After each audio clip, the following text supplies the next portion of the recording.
Hi there. I am super excited to be introducing you to our new Sales Performance Scorecard, the SPS, which we introduced in the November-December issue of Harvard Business Review. Really excited to be bringing this to you for a couple of reasons. One, it's an update and an extension of the framework that we introduced back in 2007, the Sales Relationship Process Matrix, the SRP matrix, which had 5 levels of relationship and 4 levels of sales process implementation. And what was really great about the SRP is, number one, when people first looked at it, they immediately got, sort of the power of the thing. We're here today, and, in the next couple of years, if we're really going to be successful and continue to grow, we probably need to move over in terms of process implementation, move up in terms of relationship. So it was just kind of common sense or comfortable for people to recognize that. And then the good news was, over the 15 years, we were gathering data each year, and the model stood up. The data actually supported the fact and consistently supported the fact that as you moved up and over in the matrix, performance got better. Annual revenue plan attainment, percentage of reps beating quota, turnover went down, forecast accuracy went up, all these really good things. So that was then, this is now, and the SPS, as I mentioned, is an extension of and an updating of the SRP. And here's what that looks like. The 5 levels of relationship remain 5. The levels of process implementation, we went from 4 to 5 there. So instead of a 5x4 matrix, it's now a 5x5 matrix or scorecard, we're now calling it. We also have relabeled the 5 levels of relationship, which were approved vendor, preferred supplier, solutions consultant, strategic contributor, and ultimately trusted partner or trusted advisor.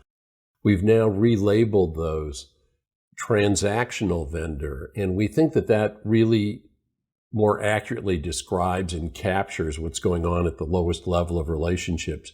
Really transactions, rapid, repetitive, routine, and the technology is constantly challenging and eroding the base of the relationship pyramid because people just want quick. And so we think a more accurate description is transactional vendor. And then we've kept preferred supplier, solutions consultant, and then we changed again to strategic collaborator and ultimately trusted co-creator. And these last two, I think, are important, moving from contributor and partner or contributor and advisor to today's reality that folks, are not interested in being guided or manipulated or pushed or, shoved in a certain direction. They're really looking for people that are going to work with them to help, define or surface problems that they may or may not be aware that they have. And what are some ways that we can deal with those and explore that collaboratively? The old, we think it's really moved from persuasion,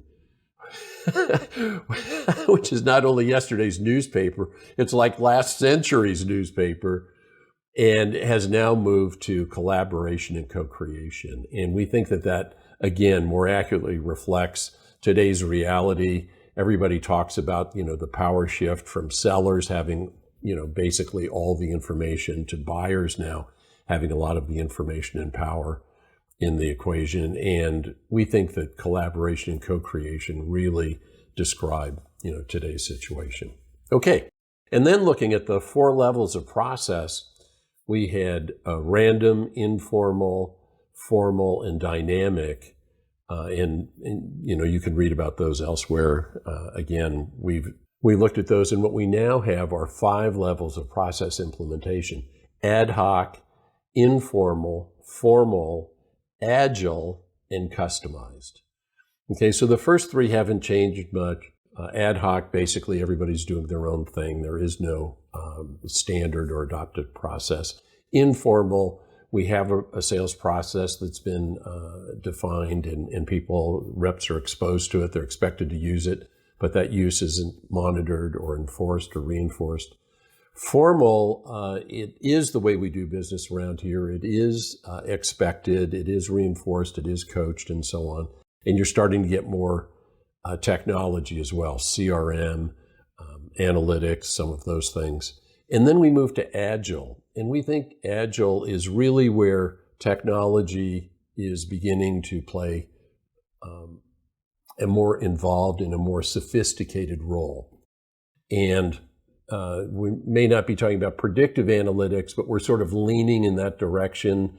There are a lot more data points to look at, and therefore not just looking at lagging, but starting to really look at leading and leading indicators, all of which has been talked about in the past, but is becoming increasingly available, with more ubiquitous technology. And also this whole notion of digital transformation that pre-COVID, there was maybe a 2 or 3 year game plan or strategy to, transform to a more digital way of operating.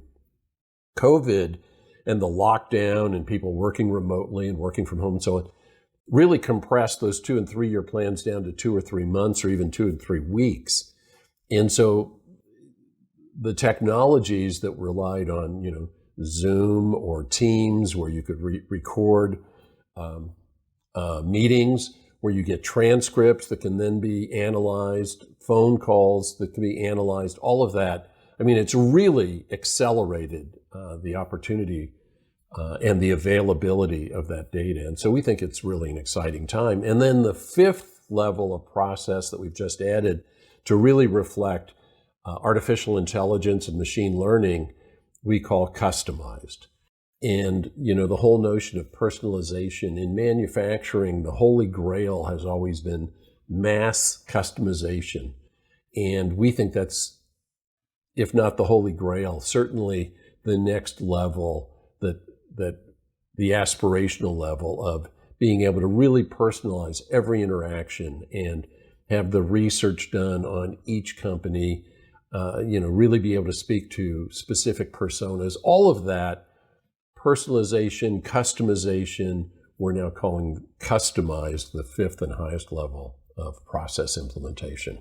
So we're really, again, very excited about this. If you are interested, at least through the end of the year, you can download the article for free. Again, the link's provided down below. If you have any questions or comments about it, would love to hear from you. And as always, appreciate hearing your feedback. Feedback is a gift. So, Sales Performance Scorecard, SPS, we've launched it. We're excited about it and want to know what you think about it. Thanks for watching, and talk to you soon. Sell well.